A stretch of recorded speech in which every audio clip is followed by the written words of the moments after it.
American NASA সংস্থা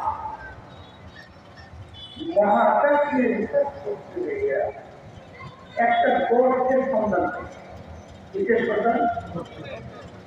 সেই গর্তের নাম রাখছে কৃষ্ণ গর্ত, অন্ধকার গুহা। এখন গর্তের মুখটা কতটুকু এইটা বোঝাতে পেরে বৈজ্ঞানিকরা বলতেছে। এই বৈজ্ঞানিকরা বিচার করার পরে বলছেন আমরা তো দুনিয়ার থেকে সূর্যটা দেখতেছি, এই সূর্যটা নাকি দুনিয়ার থেকে 13 লক্ষ গুণ বড়। কত লক্ষ?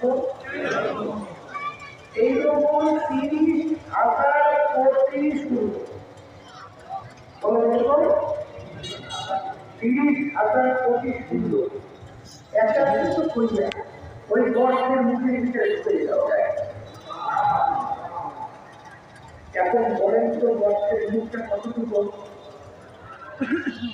বৈজ্ঞানিকরা বলতেছে এই যে 30,000 কোটি সূর্য গর্তের ভিতরে ঢুকে রাখা যায়, এর চেয়েও নাকি বড় বড় গর্তের সন্ধান পাওয়া যায়। এখন আমার মালিক যদি ঘোষণা করতে তাকে আমি কত নির্দিষ্ট কাজ করবো 100 দুনিয়ার সমান, আমার মালিকের জায়গা আসবেন না। কোনো খবর আছে নাই? বলে আমার বাবাকে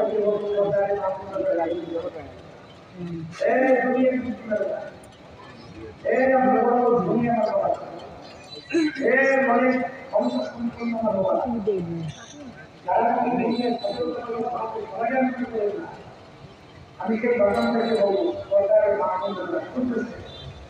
বলেন দুনিয়া কিন্তু স্থায়ী না পাওয়া স্থায়ী মুখে বলেন।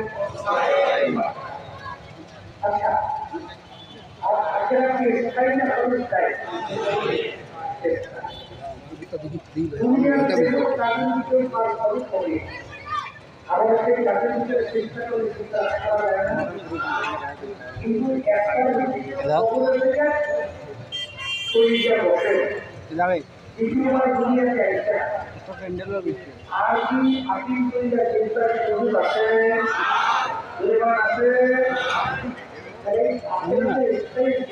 সম্পদ সম্পদ বলেন দুনিয়াতে সবাই মুখে বলেন কোথায়? ঠিক কিনা? এখন আমার আখেরাতের সম্পদ